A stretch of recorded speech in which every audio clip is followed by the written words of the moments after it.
हर बच्चों, आज हम पढ़ने वाले हैं एलसीएम यानी कि लिस्ट कॉमन मल्टीपल, जिसे हम लोग बोलते हैं हिंदी में लसा यानी कि लघुत्तम समापवर्त्य। ठीक है, इसके बारे में हम लोग आज पढ़ेंगे डिटेल से। तो चलिए शुरू करते हैं बिना किसी देर के। ओके, तो आप ये बताओ 4 और 6 का कॉमन मल्टीपल या जिसे हम लोग बोलते हैं हिंदी में सार्वगुणज क्या होगा। तो इसको निकालने के लिए हम 4 का पढ़ेंगे टेबल पहाड़ा। तो क्या होगा, 8 होगा, 12 होगा, 16 होगा, उसके बाद 20 होगा, 24 होगा, 28 होगा और क्या होगा 32। ऐसे हम लोग पढ़ते चले जाएंगे, जितना मन चाहे उतना आप आगे भी लिख सकते हैं।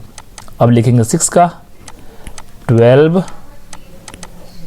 18, 24, 30, 36 ऐसे ही लिखते चले जाएंगे। ओके, लिख लिया, 4 का टेबल लिख लिया, 6 का टेबल लिख लिया। अब हमें निकालना है 4 और 6 का क्या निकालेंगे, कॉमन मल्टीपल यानी कि सार्वगुणज। तो हम क्या देखेंगे, हम यहाँ पर देखेंगे कि 4 और 6 का जो टेबल लिखे हैं इन दोनों में कॉमन क्या है, यानी कि समान क्या है, इक्वल क्या है, कौन सा जो संख्या है दोनों में समान है। तो यहाँ पर 12 है, दोनों में है 12। ओके, आगे देखेंगे 16 नहीं है, 20 नहीं है, 24 है। ओके, 24 यहाँ पर भी है। ठीक है ना, ऐसे आगे भी हो सकते हैं, लेकिन हमें बस यहाँ पर 1 2 को लेकर चलना है और समझना है कि कॉमन मल्टीपल यानी कि सार्वगुणज आखिरकार होता क्या है। तो हमें जानना है 4 और 6 का कॉमन मल्टीपल यानी कि सार्वगुणज क्या होगा। तो ये होगा आपका 12, 24, आगे भी ऐसे ही हैं। लेकिन अगर हमें एलसीएम के बारे में हम पढ़ रहे हैं तो सबसे छोटी इन दोनों का 4 और 6 का सबसे छोटी कॉमन मल्टीपल क्या है, यानी कि 4 और 6 में वो कौन सी संख्या है जो सबसे छोटी है और दोनों में बराबर है। तो ये है आपका 12, ये छोटी है, और ये 24 से छोटी है और दोनों में ही है। तो हम ये बोलेंगे 4 और 6 का जो कॉमन मल्टीपल है लिस्ट यानी कि छोटी कौन सी है, ये है 12। ठीक है ना, 12 यानी कि हम यहाँ पर क्या देखें कि 4 और 6 का लिस्ट यानी कि सबसे छोटी कॉमन मल्टीपल यानी कि सार्वगुणज कौन सी है, ये है 12। तो यही है हमारा एलसीएम। ओके, ऐसे ही हम लोग एलसीएम निकालेंगे। ये समझने के लिए आगे और देखेंगे कि जो एलसीएम है हम इसे इस तरीके से कैसे निकाल सकते हैं। ओके, तो इसे मैं रफ कर दे रहा हूँ और आगे देखते हैं कुछ और। जैसे मैं अगर आपसे बोलूँ 6 और 8 6 और 8 का कॉमन मल्टीपल यानी कि सार्वगुणज कौन कौन सा है, आप ये बताओ कौन कौन सा है। तो क्या करेंगे हम लोग, 6 का पढ़ेंगे टेबल 12, ठीक, उसके बाद 18, 24, 30, 36 ऐसे लिखते चले जाएंगे। 8 का लेंगे 16, 24, 32 ऐसे लिखते चले जाएंगे। अब हमें ये देखना है कि 6 और 8 में कॉमन मल्टीपल कौन सा है, कॉमन मल्टीपल कौन सा है, ये है 24। 24 दोनों में कॉमन है, दोनों में समान है, दोनों में बराबर है। तो यही सबसे जो 24 है यह दोनों में सबसे पहले आ रही है। यहाँ भी 6 जो टेबल पढ़ रहे हैं हम लोग, यहाँ पर 24 पहले आ रहा है और 8 जो है इसका टेबल में 24 पहले आ रहा है। तो दोनों कॉमन है और दोनों पहले आ रहे हैं, तो इसे हम लोग बोलेंगे लिस्ट कॉमन मल्टीपल। क्या बोलेंगे, 6 और 8 का लिस्ट कॉमन मल्टीपल यानी कि एलसीएम क्या हो जाएगा, 24 हो जाएगा। तो इससे हम लोग क्या समझे, इससे हम लोग ये समझे कि जब भी कोई 2 या 2 से अधिक संख्या दी गई हो, जब भी कोई 2 या 2 से अधिक संख्या दी गई हो, तो इसका जो एलसीएम होता है यह क्या होता है, इसका सबसे छोटी यानी कि लिस्ट कॉमन मल्टीपल यानी कि सबसे छोटी सार्वगुणज जो संख्या होती है वह होती है आपकी एलसीएम। और भी देखते हैं एग्जांपल्स, इसको मैं रफ कर दे रहा हूँ। एक और लेते हैं, मैं लेता हूँ 2 और 4। 2 और 4 का हमें क्या निकालना है, कॉमन मल्टीपल यानी कि सार्वगुणज क्या होगा। तो इसका 2 का पड़ेगा टेबल, तो क्या होगा 4 होगा, 6 होगा, 8 होगा, 10 होगा। ऐसे ही 4 के पड़ेगा टेबल, क्या होगा 8 होगा, 12 होगा। ऐसे ही आगे लिख लेंगे आप लोग। तो हम यहाँ पर क्या देखते हैं कि दोनों में कॉमन क्या है, दोनों में कॉमन 8 है। 8 यहाँ पर भी, 8 यहाँ पर भी है और दोनों पहले ही आ रहे हैं, यानी कि 2 और 4 का एलसीएम यानी कि लिस्ट कॉमन मल्टीपल यानी कि लघुत्तम समापर्त यानी लौसक क्या होगा, यह होगा आपका 8। यानी कि 2 या 2 से अधिक संख्याओं को अगर लघुत्तम निकालना हो, 2 या 2 से अधिक संख्याओं का अगर हमें लस यानी कि लघुत्तम समापर्त निकालना हो, तो इन दोनों संख्याओं का जो सबसे छोटी कॉमन मल्टीपल है, सार्वगुणज है, वही हमारा क्या होगा, वही हमारा एलसीएम होगा। ये तो रहा समझने के लिए। एक्चुअली में हम एग्ज़ाम में निकालते कैसे हैं, इसके 2 विधि हैं, यानी कि एलसीएम निकालने के 2 विधि है मार्केट में, ठीक है। और वही हम एग्ज़ाम में वैसे ही उस तरीके से हम लोग लगाते हैं। तो उसके बारे में हम लोग देखते हैं कि कौन से वो 2 विधि हैं, रफ कर दे रहा हूँ। तो इसका पहला विधि है प्राइम फैक्टराइजेशन मेथड, यानी कि जो हम लोग प्राइम के बारे में पढ़ चुका है। तो प्राइम क्या होता है, ये होता है आपका अभाज्य। प्राइम क्या होता है, प्राइम नंबर अभाज्य। फैक्टराइजेशन मतलब क्या होता है, गुणनखंड मेथड, यानी कि अभाज्य गुणनखंड मेथड विधि ये है। और दूसरा है आपका डिवीजन मेथड, यानी कि आप यूँ कह सकते हैं सिंपल भाषा में कि गुणनखंड विधि और भाग विधि, ठीक है ना। गुणनखंड विधि और भागफल विधि, यानी कि भाग विधि से हम लोग एग्ज़ाम में एलसीएम निकालते हैं या एग्ज़ाम में ऐसे ही सवालों को करते हैं इन दोनों विधियों से। तो दोनों विधियों को हम लोग बारी बारी से देखेंगे। तो सबसे पहले हम लोग देखते हैं प्राइम फैक्टराइजेशन मेथड, यानी कि अभाज्य गुणनखंड विधि, ठीक है। ये पहला मेथड है, ये हमारा पहला मेथड। इस मेथड से हम लोग देखते हैं कि एलसीएम हम लोग कैसे निकालते हैं। ओके, देखते हैं। तो एक एग्जांपल लेते हैं, 12 और 18 का एलसीएम यानी कि लस ज्ञात करो।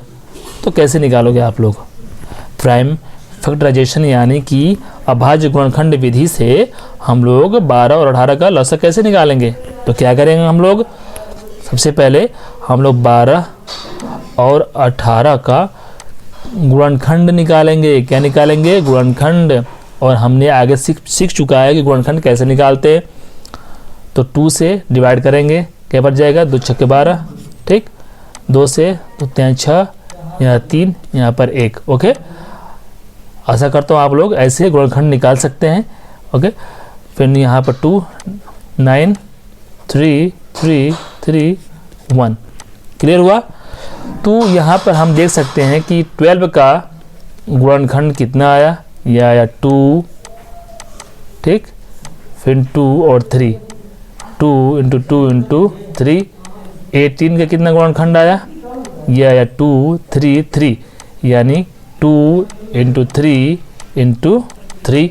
ओके, यहाँ पर हम लोगों ने 18 का और 12 का गुणनखंड निकाल लिया। अब क्या करेंगे हम लोग, काफ़ी आसान है, बस ध्यान समझो, आप आसानी से कर सकते हो, काफ़ी आसान है। यहाँ पर आप देख सकते हो, यहाँ पर 2 भी है, यहाँ पर 2 है, 3 है।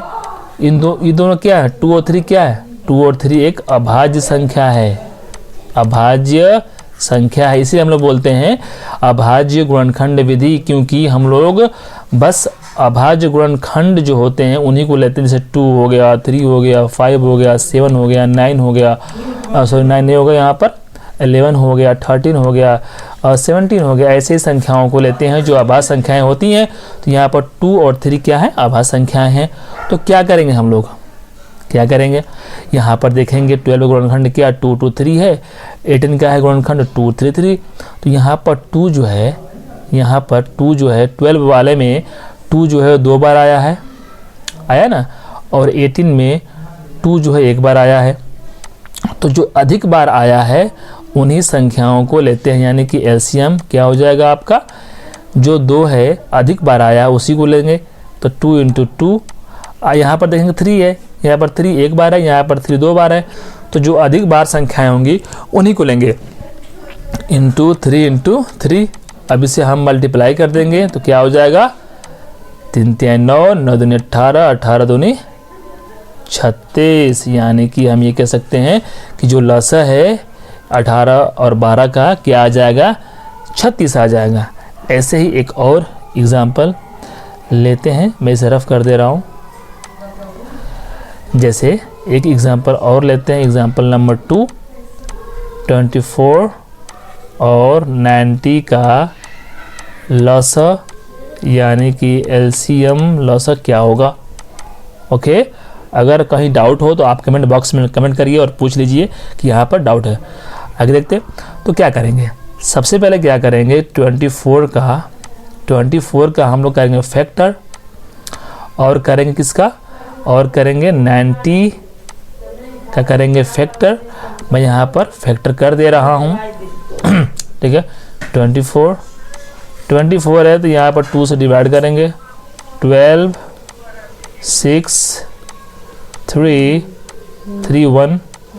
90 का करेंगे फैक्टर 2 45 15 3 5 1 कर दिया यहाँ पर ना। अब यहाँ पर 24 का जो फैक्टर करने के बाद संख्या कौन कौन सी आ रही है, 2 आ रही है, 2 आ रही है, 2 और 3। तो यहाँ पर मल्टीप्लाई कर देंगे, 2 × 2 × 2 × 3। 90 का जो फैक्टर किए हैं इसमें संख्या आई है, प्राइम नंबर कौन कौन से आई है, 2 आई है, 3 आई है, 3 आई है, 5 आई है। तो 2 हो गया, 3 हो गया, 3 हो गया और 5 हो गया। ओके, यहाँ पर 9 आ गया। अब क्या करेंगे, यहाँ पर लिखेंगे एलसीएम यानी कि लसा। 24 में जो 2 2 2 3 है और 90 में 2 3 3 5 है। तो क्या करेंगे, देखेंगे 2 को, तो 2 सबसे ज़्यादा बार कितनी बार आई है, ये आई है 3 बार, यहाँ पर 1 बार। तो जो 2 सबसे ज़्यादा बार आया है उसे हम यहाँ पर लिख लेंगे 2 × 2 × 2 3। 3 यहाँ पर 1 बार है, यहाँ पर 2 बार है, तो 2 टाइम लिख लेंगे यहाँ पर, 3 × 3 × बच गया 5 को भी यहाँ पर नोट कर लिए। यानी कि हम क्या कर रहे हैं कि 2 3 बार आया है तो 3 बार लिख लिए, 3 2 बार आया है, मैक्सिमम बार लिखेंगे ना, जो संख्या मैक्सिमम नंबर बार आ रही है उसे हम यहाँ पर नोट कर लेंगे 3 × 3 और 5 बचे, 5 को यहाँ पर नोट कर लिए। मल्टीप्लाई करते हैं तो 5 × 15, 45, 45 2 90, 90 2 180, 180 2 360। इसका क्या आ जाएगा, आंसर आ जाएगा। 1 मिनट, यानी कि 360 24 और 90 का लसा आ गया। क्लियर हो गया। और कोई भी डाउट हो तो कमेंट करिए और पूछ लीजिए।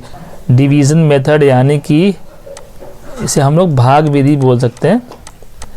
इस विधि से कैसे हम लोग लसा निकालते हैं इसके बारे में देख लेते हैं। जैसे ये भी काफ़ी आसान है, इसको ले लेते हैं, एग्जाम्पल लेते हैं। यहाँ पर 20 25 और 30 का हमें निकालना है एलसीएम यानी कि लसा।